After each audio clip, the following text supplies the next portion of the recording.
go back and it wasn't on the assignment sheet, I don't think, because we didn't, but we didn't do it in class last time. So go back and fill out the keyword outlines for the do hard things. Let's look at, that shouldn't be that hard. So we just didn't get to it in class last time. Look at your assignment sheet on page 5 for this next time. What page is the, hold on a minute.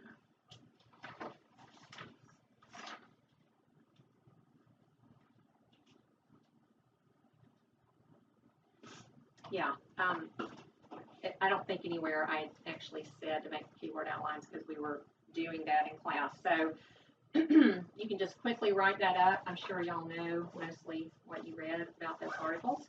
So tomorrow you're going to be using the the fused outline on page 76, which we'll talk about in just a few minutes. And you're going to actually go ahead and write the body paragraph tomorrow for the do hard things topic. And then then you'll rewrite it the next day. And then on day 3, you're going to have a fused outline for the 10,000 hour principle, which some of you have already done it and you're ahead. So that's great. And then you'll write that body paragraph. And then on day 4, excuse me, on day 5, you're going to do some corrections to your 10,000 hours article. And then you're going to consult with your editor about your research essay topic. It's actually right here on the assignment sheet. So y'all know how I feel about this paper, research papers. They're a lot of work. And so let's make sure that the topics that you pick are worthy of the amount of time and effort that you're going to have to spend on them. Okay? So we want to have some significant topics, you know, not your favorite band or things like that. So what I want you to do is let me know what your topic is for your research essay. So you'll email it to me on day 5, and make sure you go ahead and get your sources, because when you come back to class the next time, you're going to be bringing your, not the next time, but the time after that, you're going to be bringing your sources with you. And then later on day 6, you're going to start writing your example person sources and going ahead and filling out the keyword outlines for your example person. Now, y'all are so far ahead and you're doing hard things. Did anybody just go ahead and do their example person keyword outlines? No? Okay. I just wondered, just because everybody seems so eager and advanced in here. So, all right. And then you'll make a fused outline for the example person, and you'll write those too. So when you come back next time, you'll be bringing 3 body paragraphs with you for me to look over. You won't be turning them in, but they need to be finished with all your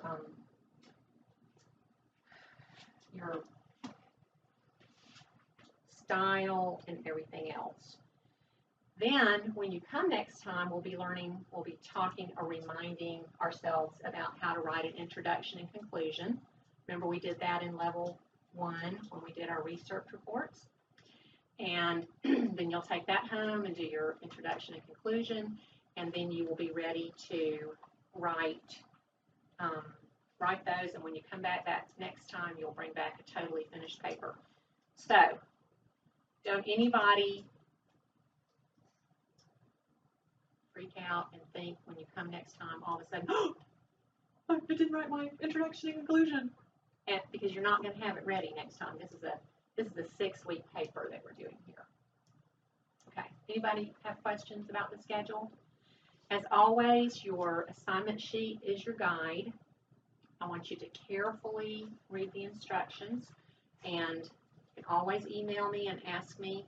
But I actually did have somebody that finished the whole paper last time, or maybe it was several years ago, within 4 weeks, because all of a sudden they just kind of flipped out and thought they hadn't done everything. So they hurried up and wrote their introduction and conclusion. I don't want anybody to be under that kind of stress. I don't want your editors to be under that kind of stress. Okay? So everything looks really good. So let's talk about fused outlines for a minute, since you all are so ready to get started here. How many people already actually wrote their fused outlines? Raise your hand if you did. I saw quite a few. Okay, all right, good. Well, let's talk about fused outlines. If you look at page 38, and this is really just a reminder because we all have done this before. So on page 38, what does the word fused mean anyway? What does it mean?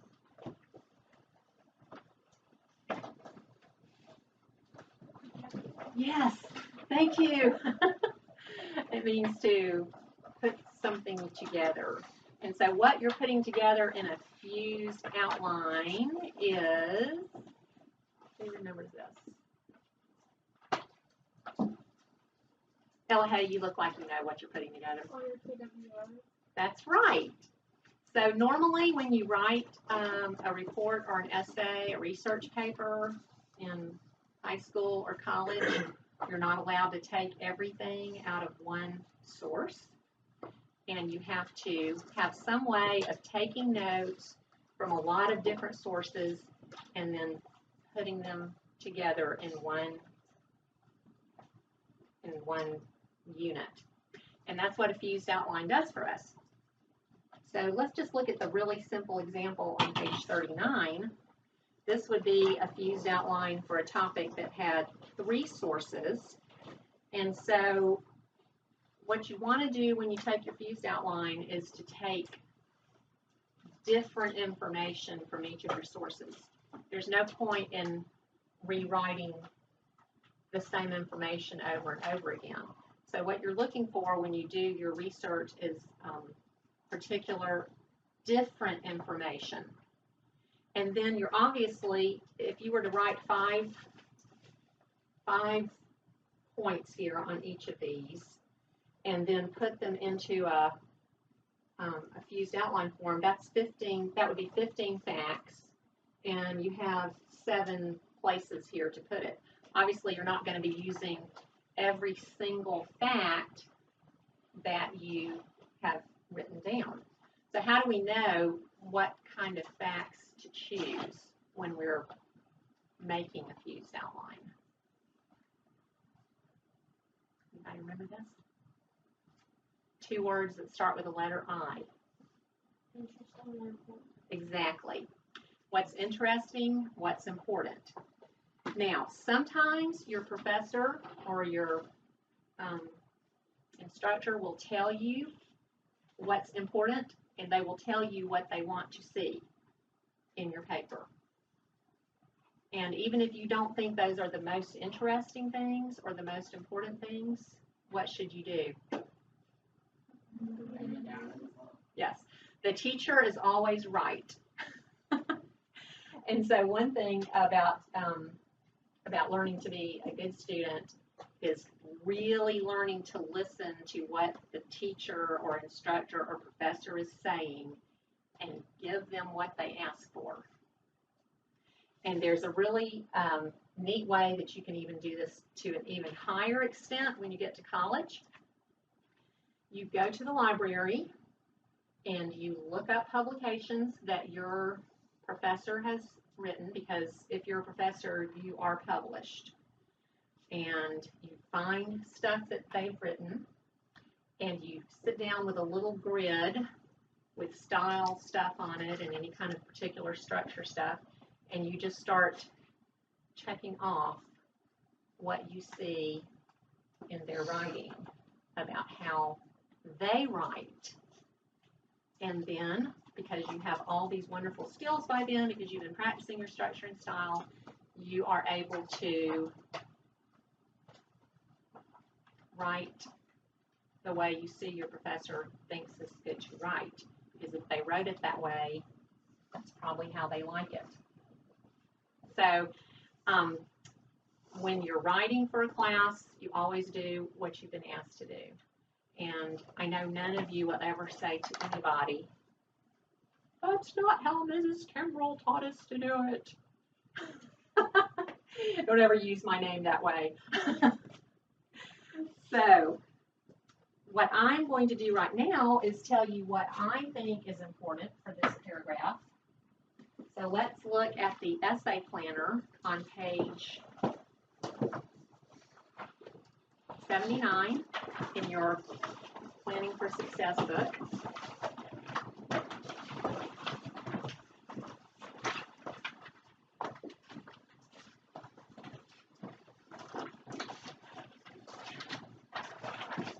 We're not going to bother talking about the introduction right now. We're just going to talk about the body paragraphs, and the body paragraphs are your 3 topics. They're right in the middle, and you can see what those are. The first topic is the do hard things principle. Your second topic for your second body paragraph is the 10,000 hour principle, and your third topic is a successful young person who exemplifies the do hard things and 10,000 hour principles. Now, under each of those topics, I have some information that I expect to find in your paragraph. You can put other information in your paragraph too, but I expect to find this especially. For do hard things, I want to find, and you go ahead and put this in your fused outline. What is the do hard things principle? I have read papers before I got so bossy about this, where people talked all around it, but they never said what it was. So you all have read a lot of stuff about doing hard things, and you know what the do hard things principle is right now, but you should assume that your reader has never heard of it, and that you are trying to explain to a younger sibling what it means to do hard things. I want to see what it is. I want to see something about why teens should do it. Why should teens do it? Y'all have read a lot about this right now. Why should teens do hard things?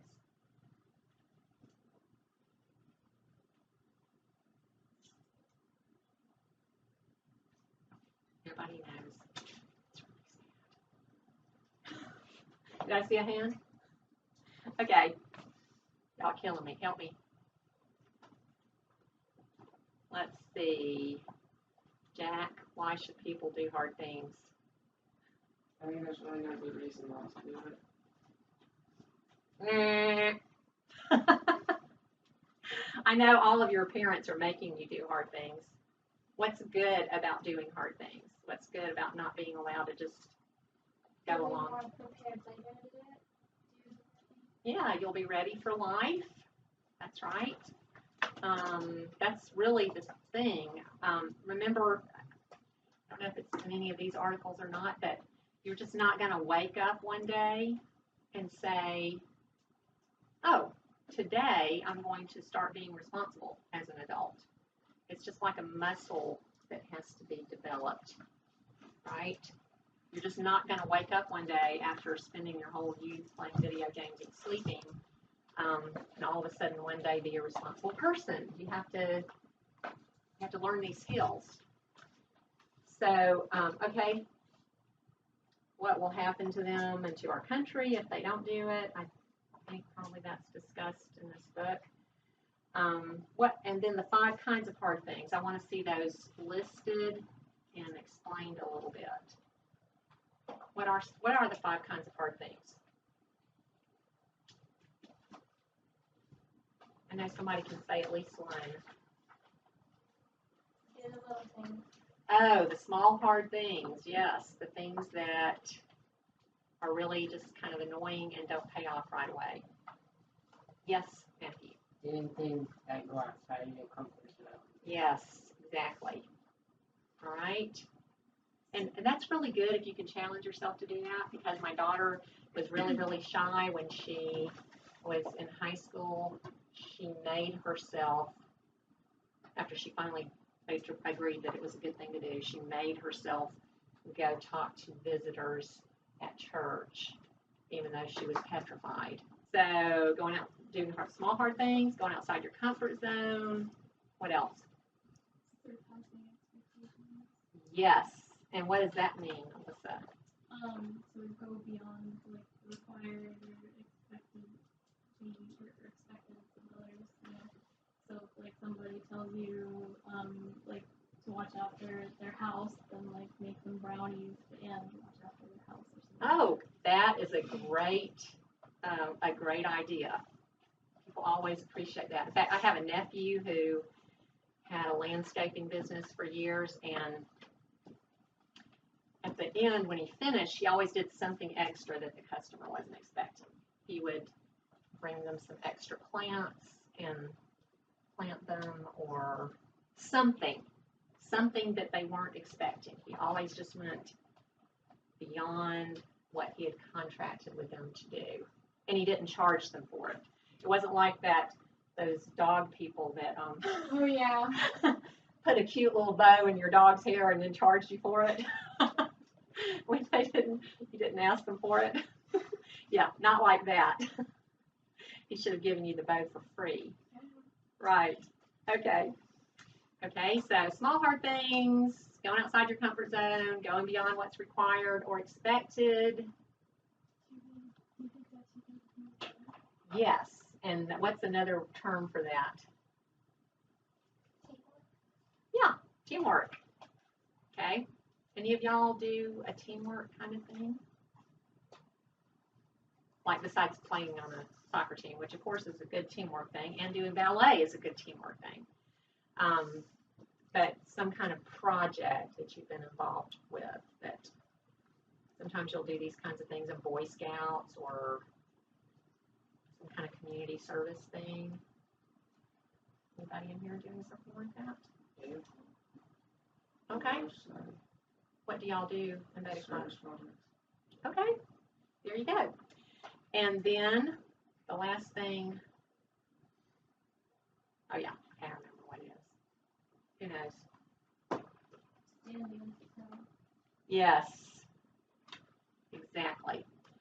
Just not going along with the crowd because that's what everybody is doing. Okay. So I think that the small, hard things are the hardest. Anybody else in here think the small, hard things are the hardest? You have to vote for one. Raise your hand if you think the small, hard things are the hardest. Okay, raise your hand if you think going outside your comfort zone is the hardest. Okay, raise your hand if you think, what was the next one? I have a hard time keeping these in my head. Teamwork things are the hardest. Nobody thinks that's hard. Okay. What about standing against the crowd? Who thinks that's the hardest? Okay. And what was the other one, you guys? Oh, going above and beyond expectations. Who thinks that's the hardest? Did everybody vote for one? You have to vote for one. Okay. Whichever one of those things you think is the hardest, that's the one you need to work on first. And then you really will be doing hard things. Okay? All right. Now, the 10,000 hour principle. You've read a lot of articles this week about the 10,000 hour principle. What I want you to make sure you have some notes about, and again, these aren't the only things you can write about in these paragraphs, but I do at least want to see these things. Okay? What is it? Why is it necessary for mastery? How does it work? The fact that you can't have any shortcuts to success, you have to put in the time, and then how to break it down into manageable multiples of 10. Did I tell you guys that if you do everything that I tell you to do this year, when I tell you to do it, you'll put in at least 100 hours of writing. In level 1, you put in at least 100 hours. I think level 2 would probably be more fair to say between 100 and 200 hours of working on writing. And so if you have 100 hours of doing something, that makes you fairly expert at it. And when you have 1,000, it makes you an experienced expert. So you all will be working toward becoming experienced experts. One of my students a couple years ago wrote this essay, and she had done some extra research because she always went above and beyond expectation. And she was very curious about this 10,000 hour principle and whether it was true. And one thing she found out is that it's not 10,000 hours of just sort of lazily doing stuff. It's 10,000 hours of intentional, focused practice. Have I talked to y'all about the Dan plan? Anybody heard of the Dan plan? Like, this is really fascinating. Now, I haven't looked at him this year. I think last year was about this time is when I looked him up. I wonder if he's still doing it. Because last year he was in about his 6,000 range. He was a young single guy who was a graphic designer. He'd been working for some company, and he just didn't spend much money. He just mostly socked it away in savings. And he thought he would travel when he got a certain amount. He just really wanted to travel the world. And so then he heard about the 10,000 hour principle. And so he decided that instead of quitting his job and traveling the way he thought he would do, he must have saved up a bunch of money. He was going to devote himself to becoming a professional golfer by seeing if the 10,000 hour principle was really true. And so he hired a coach. He quit his job, and he hired a coach, and he proceeded to, I think he said they started with putting. He hired a professional, highly respected golf coach. And what he does as his daily job for 40 hours a week or more is he practices golf. He started with the very most basic skill, and he has added and added and added to it, kind of like you're doing with your writing skills. And he ultimately would like to be in the professional golf world. Now, he was 30, maybe 30-something when he started this, and that's a really big goal, to start a professional sport that late in life. And poor Dan doesn't know yet what people my age know, and that's once you get to about 40, your body kind of starts not cooperating with you. So I don't know if he'll ever make it into the professional golf world or not, but he just wants to see, is it true if you put in 10,000 hours? Is it really true that you can become a master at the end of that? So I think it's fascinating. I'll try to remember to look him up this week and see, and I'll tell you about it next week. And then for your example person, you're going to choose a successful person who exemplifies do hard things and 10,000 hours. Explain what he or she did to accomplish success. How old was she when they first began? How much she practiced? And what's the result? Now, I'd love to know everybody's example person. So we'll just go around the room. Tell us, just okay. Is she the gymnast? Okay. Were you able to find a lot of information? Great. That's a really good one.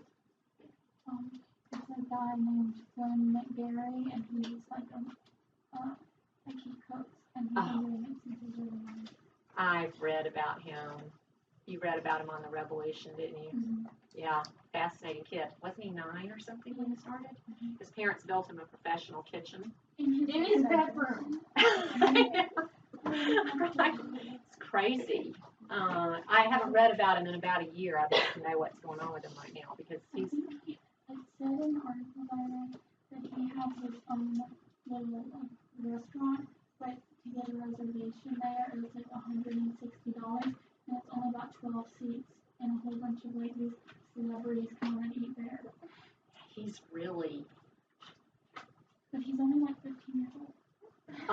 in the world of food, which is its own little world.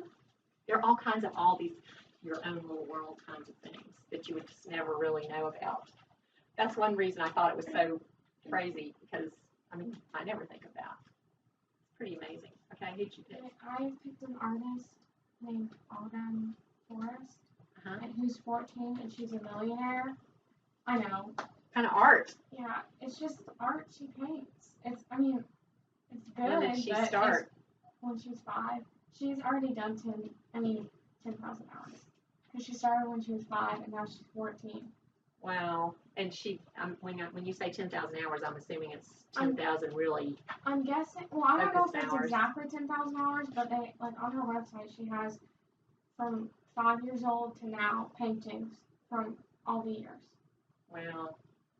So I don't know if it's exactly 10,000 hours. And but do she's been painting for 2 years. people buy her paintings, obviously? Yes, She's a they millionaire. sell for 7 million and stuff like that. Wow. They're good, but I just don't know why people pay that much for them. Good point. And you can put that in your paper if you want I don't to. understand. Okay. They're kind of just like splatters on the canvas. Not really, but Does anybody in here do serious painting? Anybody? Okay. What I'd like to do before we go on any further with our fused outlines and stuff like that is to talk about some style stuff. Now you all know I think style is the most fun part of writing. And somebody give us a really concise definition of what I mean when I'm talking about style. What do I mean?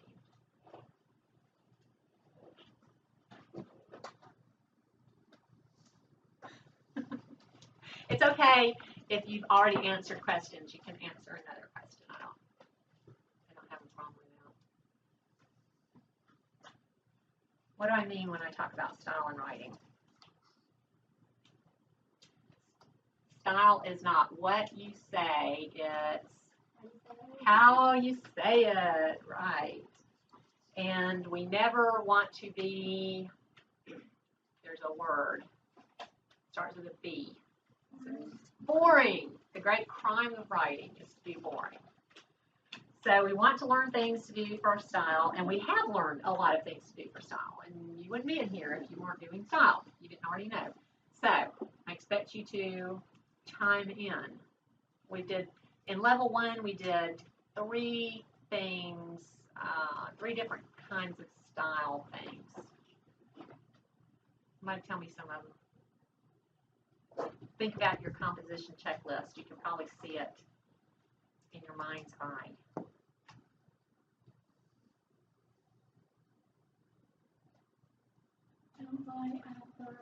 Okay, what kind of style thing is that? It is a dress up, and it's also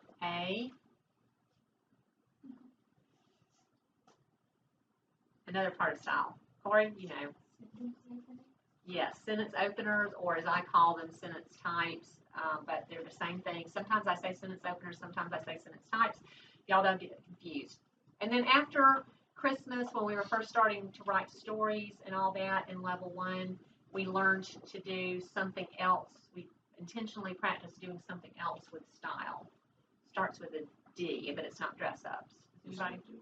Yes, descriptive adjectives is what we worked on, and that's words that have to do with the 5 senses. So sight, smell, taste, touch, and sound. Yes. Ta-da! Thank you. So we've mastered those things. I proclaim that y'all have mastered those things because everybody did really well on their final exam. So we're going to now talk about some other kinds of style things. And the nice thing about these style things, how often do we have to do dress-ups and sentence types? Yes. All of them get done once every paragraph. more than once if possible, but you only have to mark one, right, of each.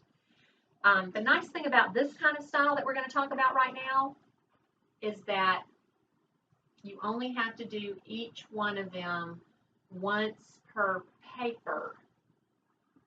So that's not nearly as overwhelming as one of every kind in every paragraph. Turn to page 98.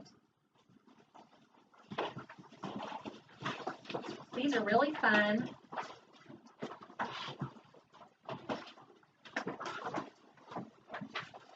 At least number 2 is. Number 1 is just useful. So these are what we call decorations, and eventually there will be a total of 6 decorations, 1 per paper. So for instance, if you have decorations 1 through 6, you can do one of them in the first paragraph, a different one in the second paragraph, a different one in the third paragraph, and so on.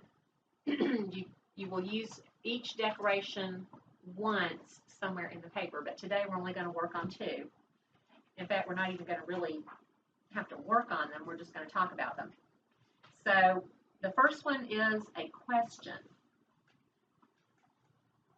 So when you use a question, lots of times these are really useful at the beginnings of papers. Sometimes, some of you all have probably written a paper for this class where I told y'all you could do this for introductions, where you actually started the paper with a question. That's a really effective way. Or you might have a question just somewhere else in the paper. It really doesn't matter.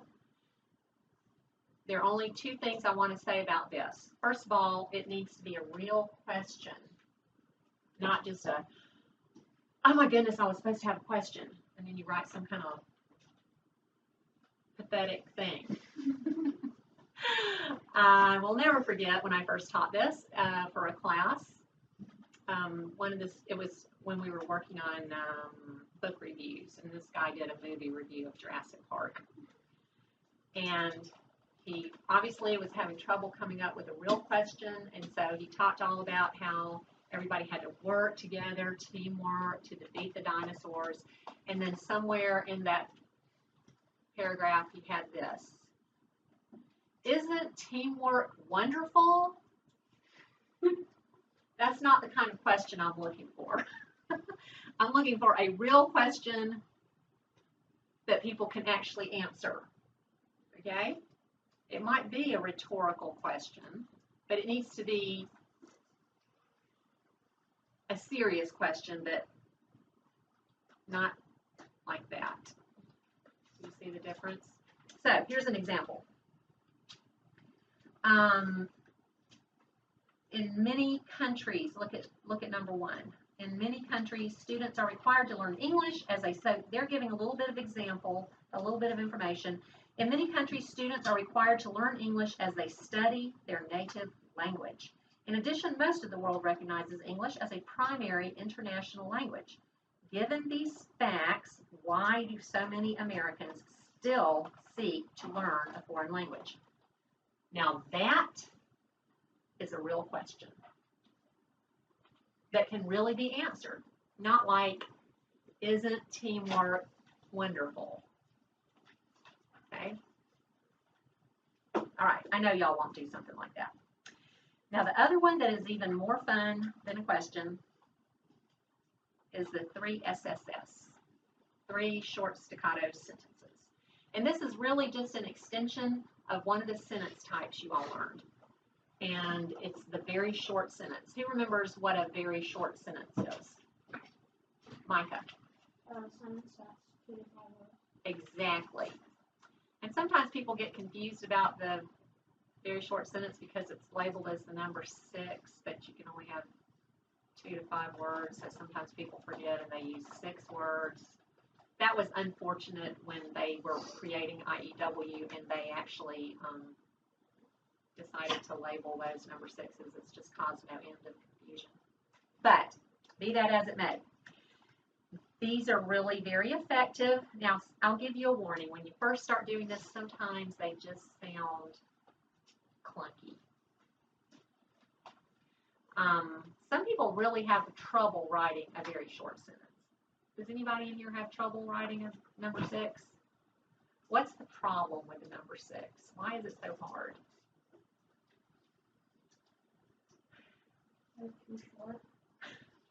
Well, yeah, y'all have learned how to do all kinds of stuff to your sentences, right? It seems kind of counterintuitive. But do you remember what the point is of actually having a very short sentence? Jack, you don't remember? Oh, come on, Jack. I know you can remember.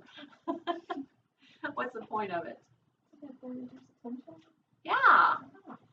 Now, I know a lot of you in here do music, and you probably know what a staccato note is. What is a staccato note? You can play it really quickly. Very short. Up. Okay. And so that's what a very short sentence will do. And those kind of notes do get your attention, don't they? And so when you do a very short sentence, it just gives some relief to those long sentences that you normally write. And they're hard. I wrote the teacher's tip for Magnum Opus this edition that just came out. And I asked the lady how long she wanted it, and she said, oh, just a paragraph. Well, my paragraphs are long. It's a very well written paragraph with excellent style, if I do say so myself. And yes, I was checking off my sentence types as I wrote. But I don't think I have a number 6 in there. I have one that was shorter than the rest. And I will agree, they can be challenging. I definitely don't have a 3SSS. But a 3SSS does what the very short sentence does, except more noticeably. You have 3 very short sentences in a row.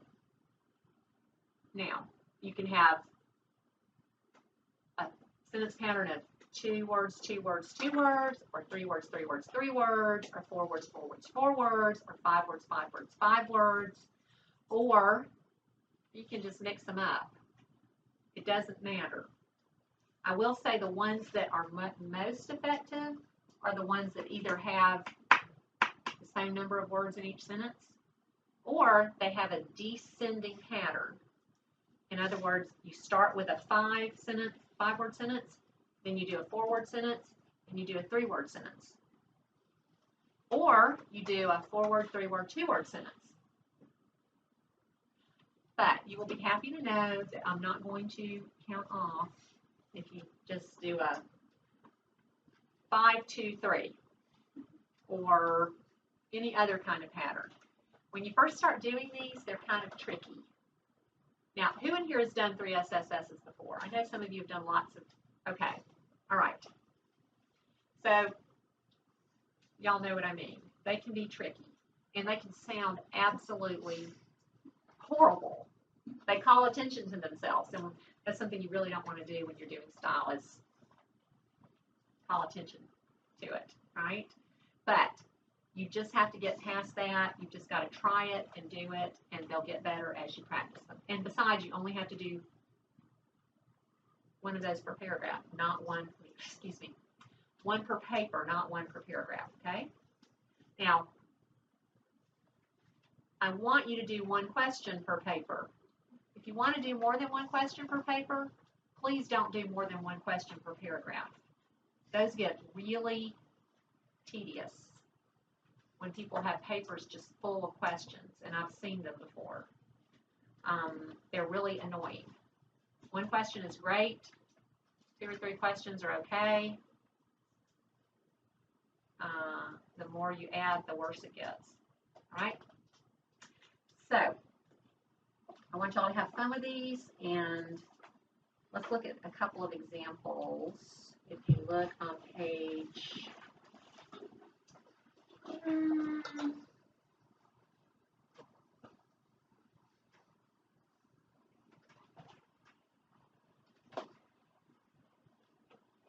look on page 160.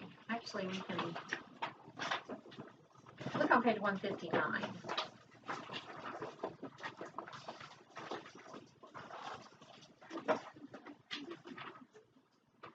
Oh, that's it's your brothers. Yeah. I had a momentary brain glitch there. Okay, so Nicholas has got a 3 SSS right there in the very first paragraph. And he's got a 5, 4, 3 pattern. Oh, in fact, he even got a question in there. Now, I want you to spread your decorations out between the paragraphs, but you'll notice he didn't, the way you mark your decorations is to put them in italics.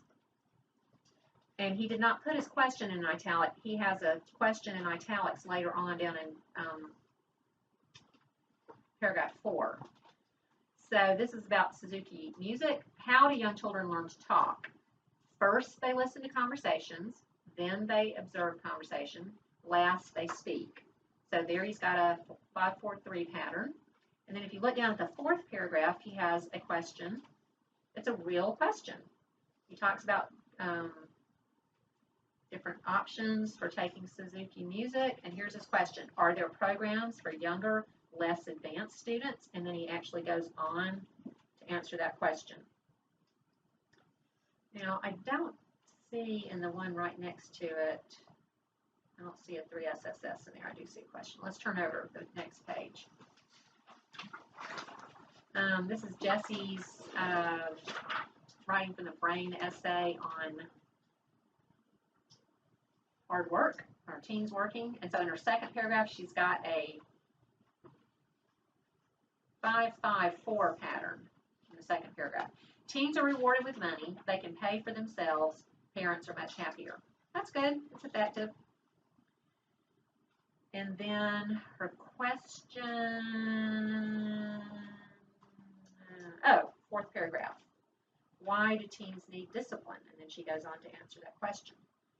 And so I think in just about all these, although I don't have all of the style marked in all of them, but I think probably in all of these there should be at least those 2 decorations. We do those first at the beginning of the year, so almost everybody has one of them in their, almost all the examples have examples of 3 SSSs and questions. So you can read through those. The other thing is, I've also got listed on your assignment sheet to read some research essays. There's an example, the examples start on page 161. So I want you to read through those and just get an idea of where we're going with our essay that we're writing right now. Now, any questions about the question or the 3 SSS as a style element? Anybody? No? Okay. If you were to come up with some kind of question about it, then you just email me, because lots of times people will have the same questions you have, and I can let the class know about it, okay? All right. Let's turn back to page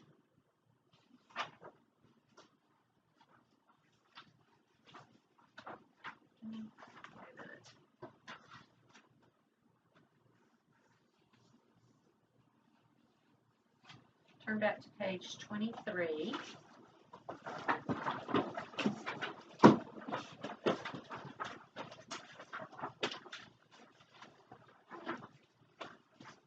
I have them all reading this time coming up. And I don't think we talked about this the last time. What is the difference between an essay and a report? We wrote reports last year. What's the difference? This year we're writing essays. Essays, essays, essays. What's the difference between an essay and a report? No fear if you already read what the page said. If you did already read what the page said, then go ahead and tell us. Reports are just facts, and essays have your opinion in it. Right, exactly. An essay expresses an opinion about something. Now, we're doing an essay that has lots of facts in it, right? But really the whole concept of the do hard things and the 10,000 hours and your example person is an opinion. It's a opinions that some people had about doing hard things, other people had about doing 10,000 hours, even though they're backed up with facts. You always want to back up what you have to say with facts, but you're going to, instead of just having a paper full of interesting facts, you're going to have an opinion about the facts.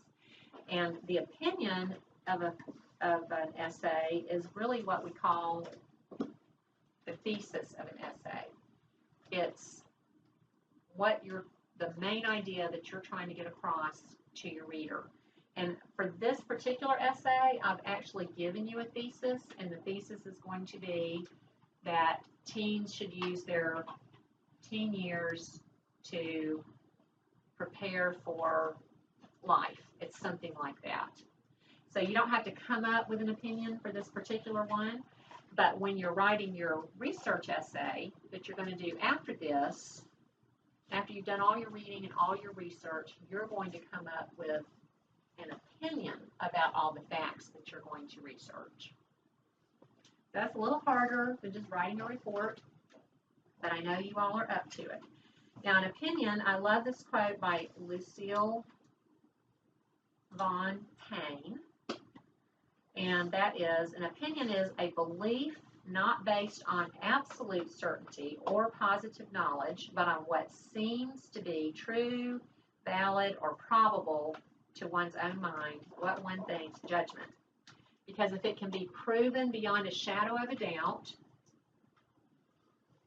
it's not an opinion, it's a what? It's a fact. I read a most interesting article over the summer, and I posted it on my Facebook page, and it was about professors who were commenting on people taking, they did a survey among professors about how well they thought, there were a bunch of different issues, I think, but one of them was how well students could distinguish between opinion and fact. And most of the college professors surveyed said that they didn't think that freshman students generally had the capability of discerning between whether something was a fact or whether something was an opinion. Do you remember last year when we did the whale report, and we had those little mini books, and it had a lot of different little chapters, and one of them was about the sad history of whales, and one of them said whales have a tragic history. That was the topic sentence, and then it was all about the tragic history of whales. And then the last sentence, the clincher sentence of that paragraph was, the history of whales proved that meant that people can rarely be trusted. So the whole middle of the paragraph was full of interesting facts about the truly sad history of whales, you know, harpoons and exploding harpoons and all that kind of stuff. But the clincher was an opinion. That was the writer's opinion, that all of those facts prove that humans can rarely be trusted. Okay? So if you go to college already to be able to be distinguished between facts and opinions, then according to this survey that I just read about this summer, you will be in a minority. I already know y'all can do that. I know, I already know you can. So we're just going to get better at it this year. But when you write an essay, you must include your opinion. Except you don't ever say, what? Yes. You don't talk about yourself at all. You just state it as a fact, right? Just like that person did in the whale thing. The history of whales proves that humans can rarely be trusted. Did they say, I believe that the history of whales proves that humans can rarely be trusted? No. And it's really important to be able to distinguish between fact and opinion, because all through life, and especially when you get to college, you're going to read all kinds of stuff that is opinion-based, and it's going to be presented as fact. And so it's really important that you are able to discern between the fact part and the opinion part. And by practicing writing essays, you will get better at it. So, I want you to read through all of these. And so when we're talking about forming that opinion and making it into a thesis on number 24, we'll talk about this more as we go along, but when we're making a thesis, it's going to go as the last sentence of our paragraph intro, which we're not writing this week. But the thesis has to be interesting to your audience. It has to have a clear position. In other words, your thesis cannot be something like, some people think that teens ought to be able to spend their teen years having fun, while others think that teens should work hard. That's not a thesis. A thesis says teens should use their teenage years to prepare for success or something like that. Also, it presents a position that readers can disagree with realistically. And as I told you, and on NPR that time, the lady that was interviewing those fellows that wrote the Do Hard Things book really questioned whether, as a society, that was a good thing to make teens work hard. So obviously their position can be realistically disagreed with by some people.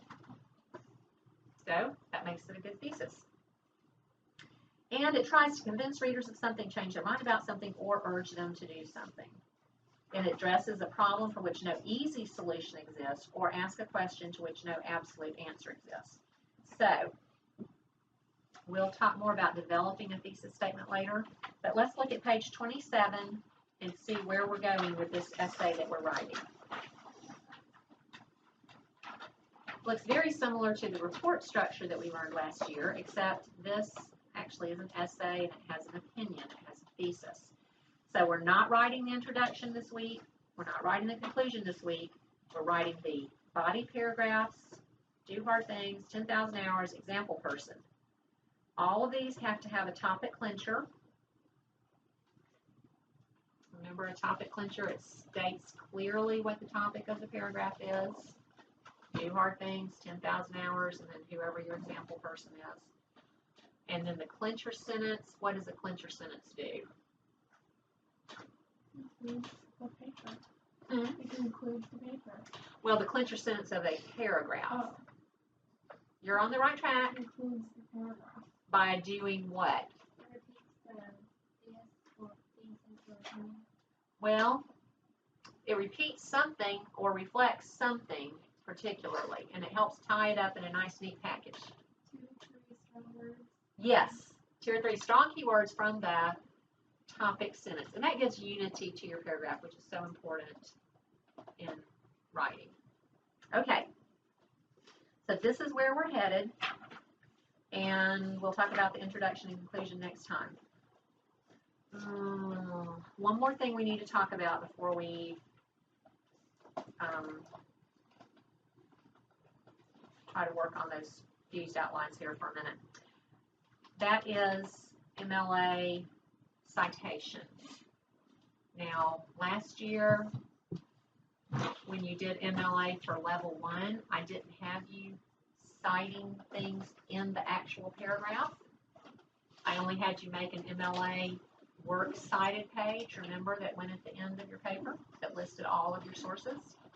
Everybody remember that? Okay, and y'all did fine.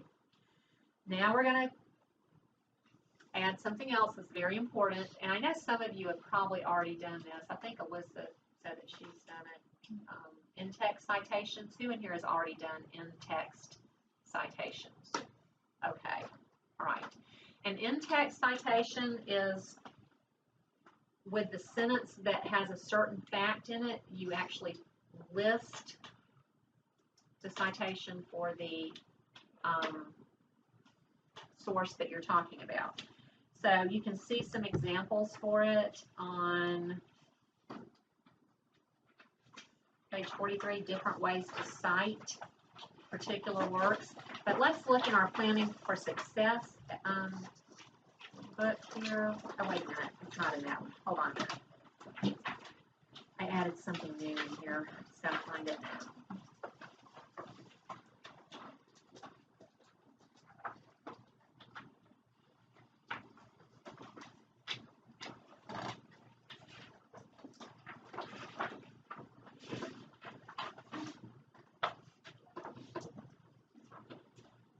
All right.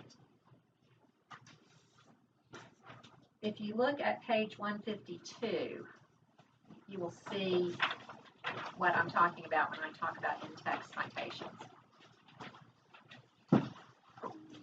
There's a paragraph on page 152, and then on page 153, there's an explanation of what kind of citation it is. But you'll notice that at the ends of some of the sentences, you see a set of parentheses with either a name or an article title or a page number. Those are what we call in-text citations. And here's the rule about in-text citations. Anything that is on your works cited page has to be found somewhere in your paper as an in-text citation. So if you list a source on your works cited page, that means somewhere in your paper that has to show up in one of these parentheses. Notice something else funny about these parentheses. You have the name of the author, or sometimes the name of the article if the author is not listed, or sometimes the page number if you say who the author is. The rule is to try to list as little as possible in those parentheses because they're really annoying when people are reading papers. They're like speed bumps. People are reading along and keep running into these parentheses. So the rule is to limit them as much as possible. Notice that the period for the sentence goes after the parentheses. Do y'all see that on page 152? The period goes after the parentheses, which just looks weird to me. Looks so unfinished. But that's the way it's done, and if you don't put the period after the parentheses and you put the period before the parentheses, then you'll get points taken off, like my son Grant did last year when he was taking his college English class. Yes, they do care about these things. And so let me show you how you're going to put these in. I've got a nice, neat list in the handbook. Oh, here, where is it? Oh, look on page 72 in this book. You're going to put in-text citations in your papers this week while you're writing it. And so last year, or maybe the year before, must have been the year before, I had a student in level 2 that brought his research paper and it didn't have a single in-text citation in it. And I made him take it home and he had to redo it, bring it back, and I mentioned it to him and I said, now, you have to take this home because you don't have your in-text citations. And he said something very odd. I thought that if I said it in my own words, I didn't have to cite it. And I said, well, I hope everything has been said in your own words. But unless it's something that you have dreamed up or done an experiment for and it's come out of your own head and your own experience, you have to have an in-text citation for it. Does that make sense? Okay. So, all of these sources that you have been using, I've provided citations for. And so for the Tina Blue article about closed doors, if you write about closed doors in your do hard thing paragraph, at the end of the sentence where you talk about it, you will put blue in parentheses. And so I've given you very specific ways of citing every one of those articles. Now, you're not going to be using all of those articles in your paper. Some of you will pick some things and some of you will pick others. You'll probably be using all of the Do Hard Things articles, but not, and you'll be using the Gladwell article. You won't be using every single one of them. So this is what your, on page 75, you'll see what your works cited page would look like if you used every single article that I gave you and nothing else. This is what your works cited page will look like. Now, you aren't going to use all those. And I'm even going to be nice and send you a document with these things already on it. But you'll have to take out the ones that I that you don't use, and you'll have to add the ones that you do use for your example person. Does that make sense? Okay. These are kind of hard and confusing, but when you come back next time, have your works cited pages, your works cited in the parentheses, and we'll deal with that next week. Okay? It always takes people that have never done this before. It takes a little bit of work to get used to doing it, so bring it ready for me to look at so I can help you with it. Okay? All right. If you want to email me about it during the week, but you carefully read these pages so you can see how to do this. All right, let's make a fused outline for at least one of our topics here. Turn back to page 76.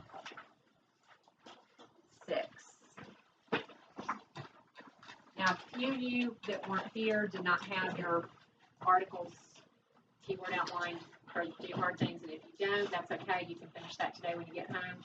I think everybody has the articles done for the 10,000 hours. So if you don't have do hard things keyword outlined, then you can do a fused outline for the other one. Okay. So what I want you to do is you can look at the essay planner on page 79 and see what it is that I need for you to have. Oh, and by the way, you're not limited to 8 points for your fused outlines. You can make these long. My paragraphs are about 200 to 250 words each when I write.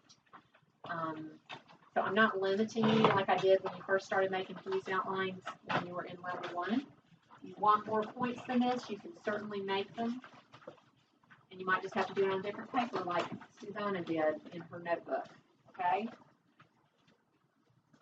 I don't want to limit what you include. I just want you to make sure you include at least what I've said.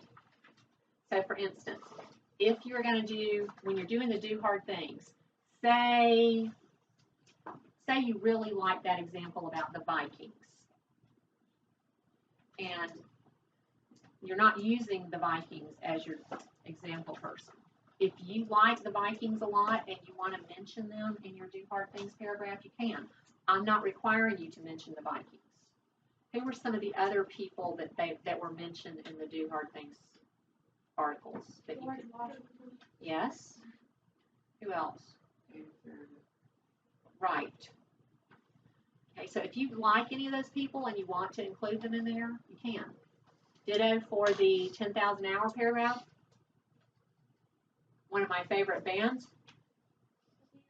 The Beatles. If you really like the Beatles and you think their story's inspiring and you'd like to talk about them in your 10,000 hour paragraph, you can put something in there about the Beatles. Forget who else they talked about. Oh, how could I forget? Yeah. Bill Gates is very inspiring. Do you like Bill Gates? Okay, so I didn't list that you had to include those example people. If you want to use them in your paragraphs, you can. Just make sure you do include the articles, the points that I did list. And if anything else extra you want to add, you can. So can you all go ahead and start making a fused outline for either, let's see, Jack, can I look at your fused outline for your do hard things?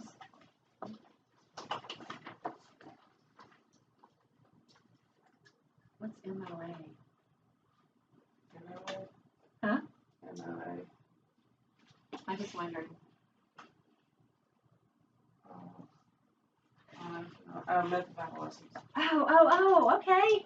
That should have been that. That should have just popped right into my head. Okay.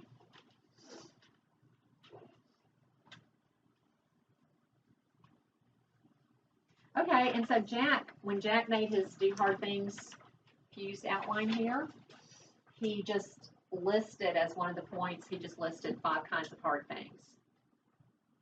And that's fine. And you know, if you don't spell it out, that's fine, as long as you make sure when you go to write your paper that you do say what those 5 kinds of hard things are.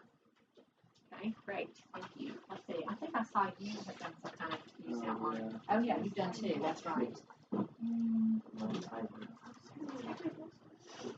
Your handwriting is fine. Your handwriting is better than my handwriting. I used to have a award-winning handwriting, but no more. Okay. All right, so this is really good. This is some good stuff. I want you to go back and make sure you add. And if you need to, you can write some extra points right down here, you guys. I mean, there's a little bit of space, or you can do it you can write your whole fuse outline in your notebook, okay? Go back and look at this and make sure that you include this information too, okay? And let's see. And go back and check on that and see what I said. Okay, well, good for you for just taking the bull by the horns. Great. Okay, does anybody else have a fused outline already that they would like for me to look at? I had part of one done, Okay. but I was gonna fix it. Okay, all right, that's good. So make sure you just go back though and get all your information. Okay. I have all of it. I just didn't. I wrote it in this. Okay. Yes. So do you want to?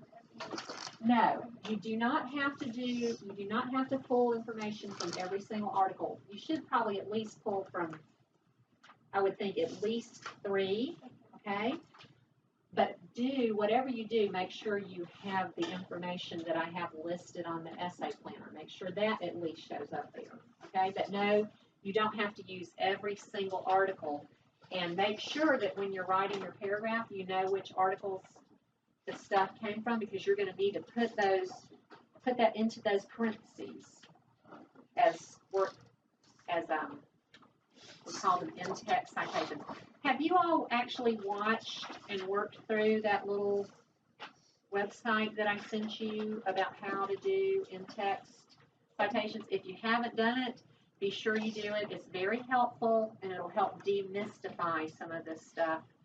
Y'all are pretty good with the works cited thing, but in-text citations are something else, I'll tell you. So make sure you work through that little exercise. I love that page. It's so helpful. Did you have a question? I have to out. Great.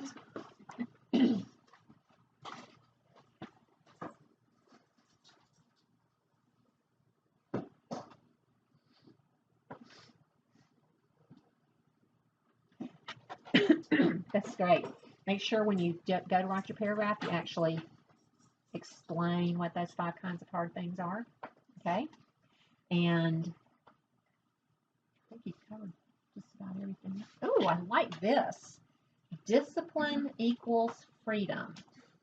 My dad made it up. It's his quote. It's his thing. I love that. I read that. I read something very similar to that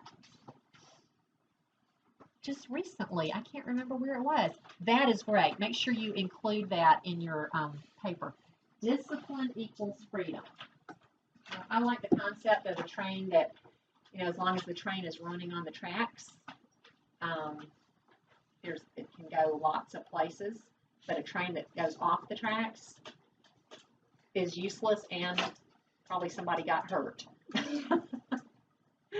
Okay, anybody else have a fused outline? Does everybody know what I'm wanting you to do about the fused outline? Do I have any questions at all about the fused outline process?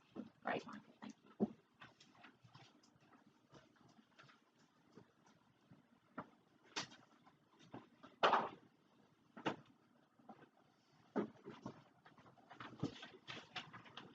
Great, looks like you covered all of it. And again, people like illustrations. I always liked it when I was in nursing school, and I had to read these giant textbooks about diseases. My favorite part of every section were the case studies.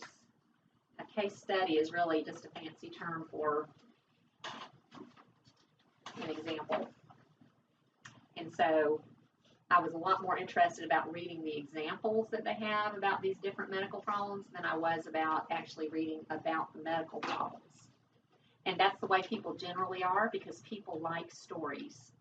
And when you tell them something about the Beatles, or you tell them something about Bill Gates, or you tell them something about the Vikings, people's minds and hearts are just geared toward liking stories. And so it's always good to give people a little story, even if it's just 2 or 3 sentences as an example. All right, well, I guess if there's no other questions, just make sure that you're ready to start with your do hard things paragraph tomorrow. Please, as always, let me know if you've got any questions or problems, and I will be thrilled to answer them. And make sure you bring your body paragraphs back next week so I can look at them